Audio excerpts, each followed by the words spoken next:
Human social institutions, like all other things, are of the whole, and they cannot be perfect while the self-realization of the whole remains incomplete.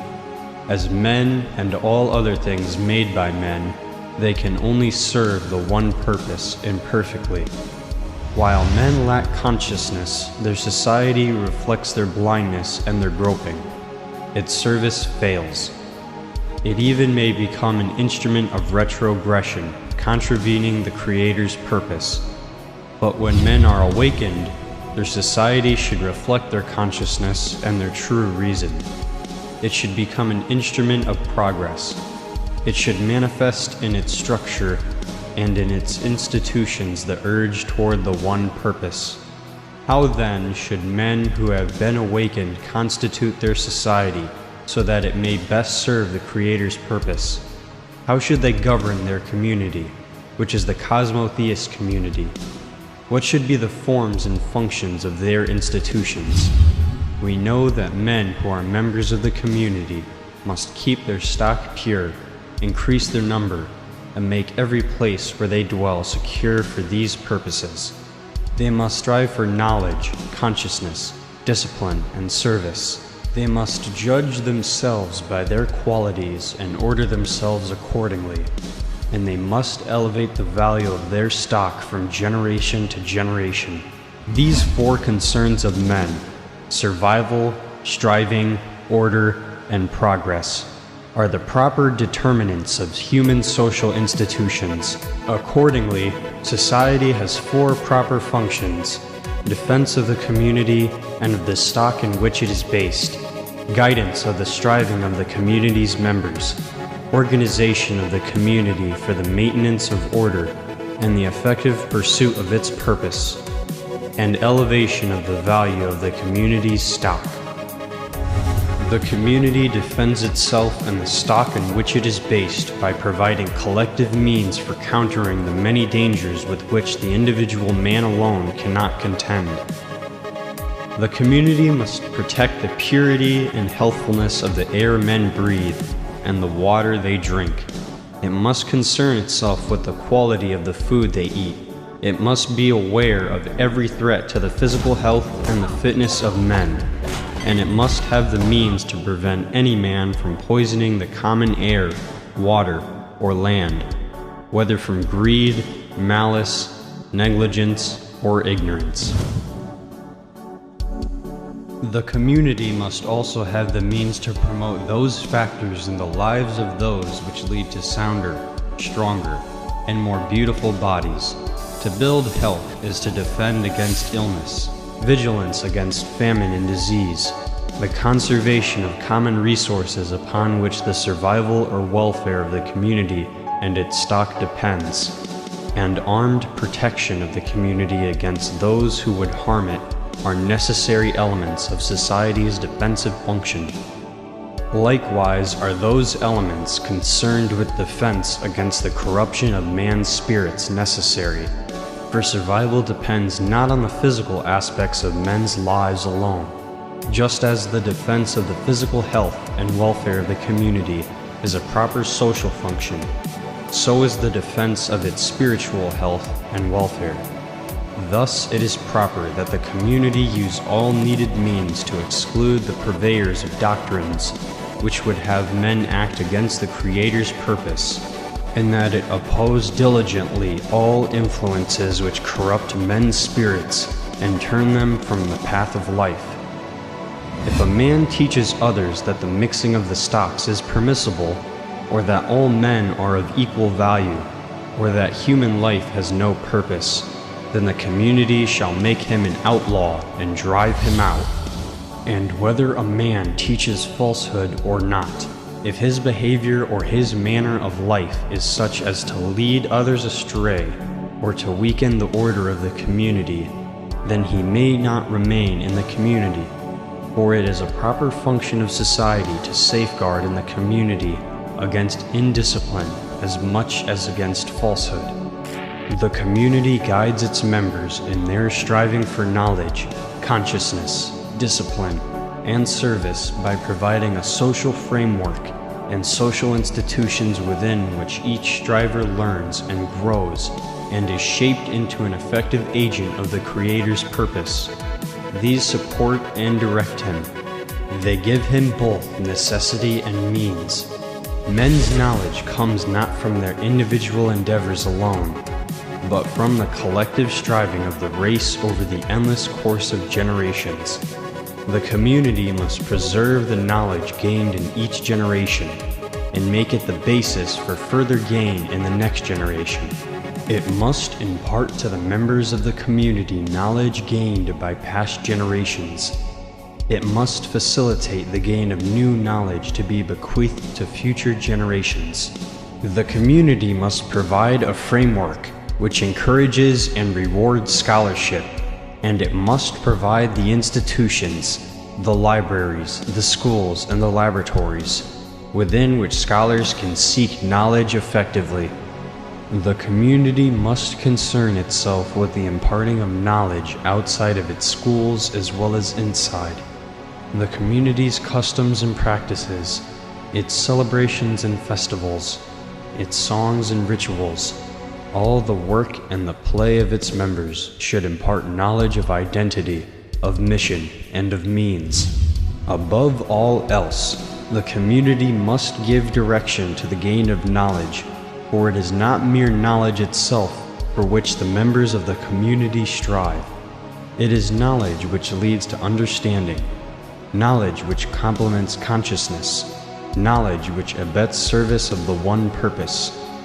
The community must ensure that the efforts of its knowledge seekers are purposeful and coordinated, that every member remains aware of the community's direction and of its goal in his quest for knowledge, so that what he gains will be the gain of the community. Those entrusted by the community to supervise the guidance of its members, however, must ever be mindful that the path to knowledge takes many unexpected turns.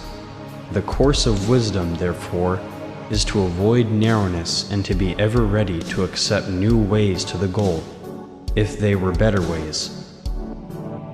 Consciousness and discipline, like knowledge, are better acquired with guidance than without, and the community must also provide this guidance through its institutions. Many of the same institutions which guide the members of the community in their striving for knowledge also will guide the awakening of their consciousness and the building of their control over themselves. Schools must impart consciousness along with knowledge, and they must impart both in a manner which trains the awakening learners in self-mastery. Festivals and rituals, likewise, must raise consciousness, and they must demand self-discipline of the celebrants in practice for song and recitation, in demonstration of grace, skill, and strength. The community must glory in the self-mastery of its members and in their achievements, valuing these things so highly that all will strive mightily for them. Service, above all else, requires guidance, so that the service of each member of the community complements and reinforces that of every other member. The community itself is an instrument of service. The performance of service is its reason for existence, and its every institution must manifest that reason. The community, therefore, must have order and structure. Each member has his place in the community. Each place serves its purpose, and the purpose of every place is comprehended by the one purpose. Each member of the community serves according to his qualities, one in his way, and another in his. And it is good that there be many ways, but each way is guided. Each member accepts the guidance of the community in the performance of his service.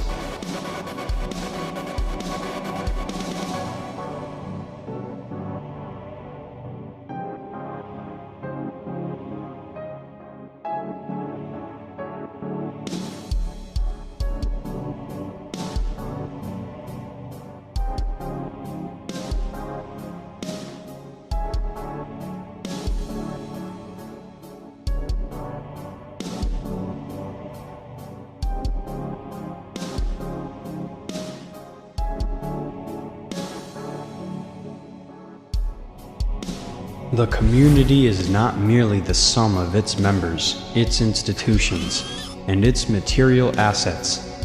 It is an organization, and its ability to perform its service depends on the effective coordination of its components. Without order, by which is meant the placing of members in accordance with their qualities, the community is incoherent and cannot progress. Without structure, by which is meant the body of rules defining the relationships between its members and its governing institutions, the community has no strength, and it will fail. The qualities of men and women grow from within, but the growth of these qualities is ruled both from within and from without. The community rules the growth from without, and it judges the qualities according to its standards. Some qualities are manifest even in an infant. These include beauty, strength, vigor, and fidelity to the physical norms of the stock.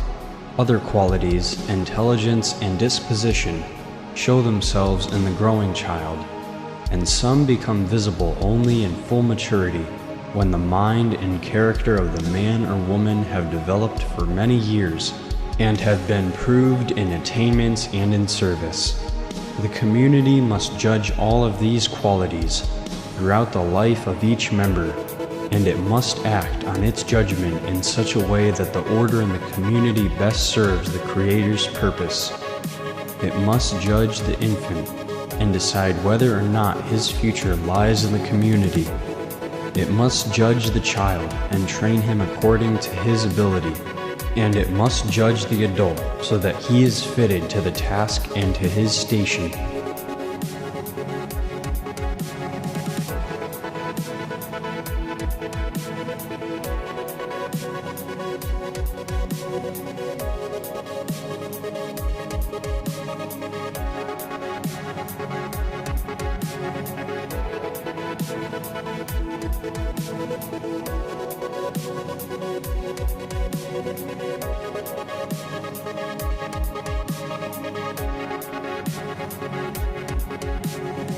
In every society, men are ranked, in high station or low, some by the criterion of wealth, some by age, some by the favor of the mob, some by the qualities of their friends or associates, some by their mental or physical skills. But the community stands apart from other societies. Its members attain their stations, and they ascend from one station to the next, according only to their value in the community's performance of its service. In every aspect of the community's service, those who are ranked high guide those who are ranked beneath them, and the latter return respect for guidance. Authority to guide is granted by the community to those whose qualities manifested in their prior attainments and service provide assurance that the authority will serve well the community's purpose, and it is granted in a measure corresponding to the assurance provided. With each grant of authority, a corresponding degree of responsibility is imposed.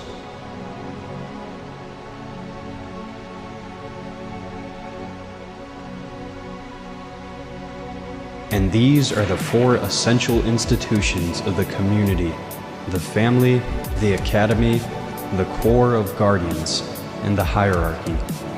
The family is the institution by which the community regenerates itself. For the community, the name of the institution has a special meaning.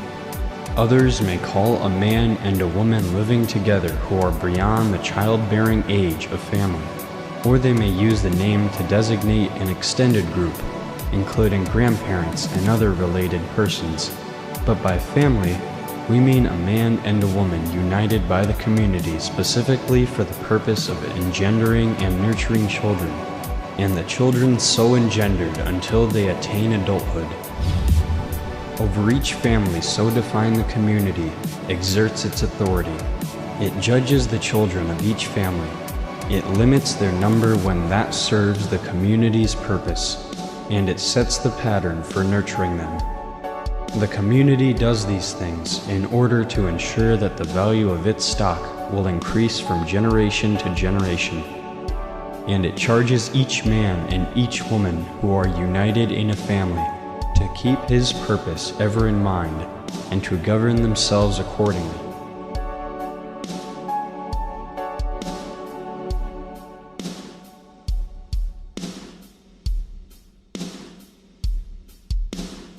The community honors each man who is a father, and each woman who is a mother, and the family in which the two are united, in a measure corresponding to the value of the children they engender.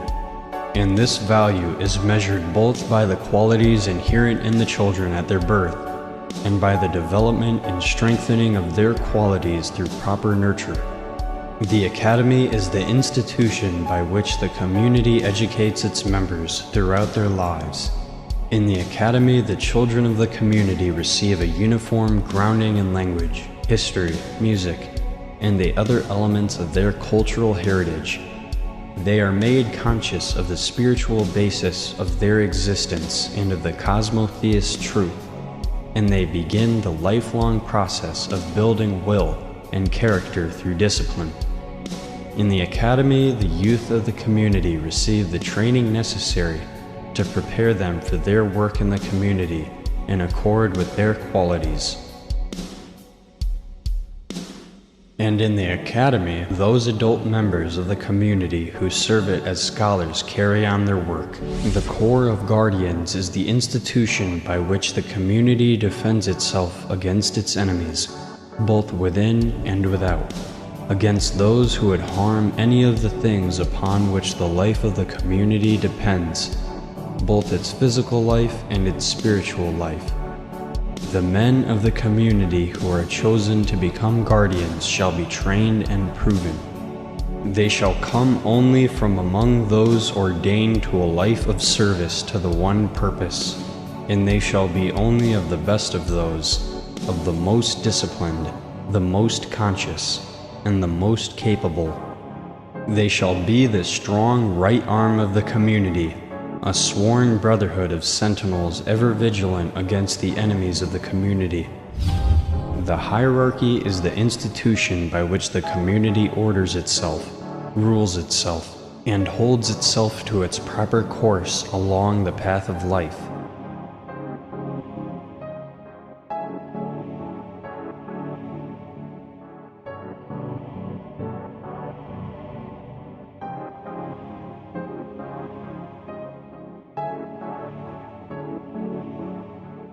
The hierarchy is a community of priests within the community.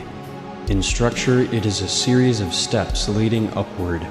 When a man enters the first step, he is ordained to a life of service to the one purpose. Thereafter, he may be the father of a family, or a scholar in the academy, or a guardian, or a worker in another field of service to the community. But he remains also a hierarch. As he advances in knowledge, in consciousness, in discipline, and in service, he is judged by those above him, and according to their judgment, he may progress upward from step to step throughout his life.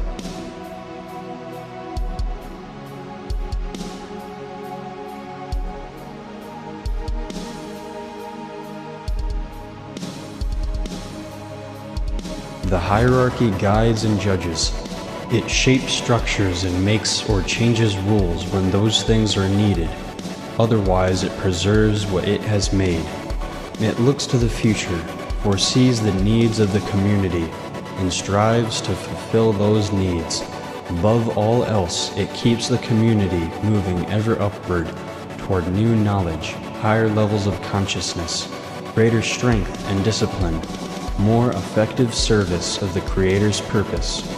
The community may have other institutions which serve its needs, but it must have these four: the family, by which it breeds and builds itself; the academy, by which it trains itself and grows in knowledge; the corps of guardians, by which it defends itself; and the hierarchy, by which it governs and guides itself. The community progresses by traveling upward along the path of life from generation to generation. It elevates itself in both its physical and spiritual aspects. It strives toward higher man by pruning and selecting the stock in which it is based. It orders its men and women according to their qualities, and, in the family, it combines and propagates those qualities that best serve its purpose. It ensures that the children born in each generation manifest those qualities more strongly than those of the preceding generation. The community also elevates itself by awakening more fully in each member the immanent consciousness of the whole, and by building in him the discipline needed to render more effective service. Through the family and the academy it does these things, and it strives always to do them better.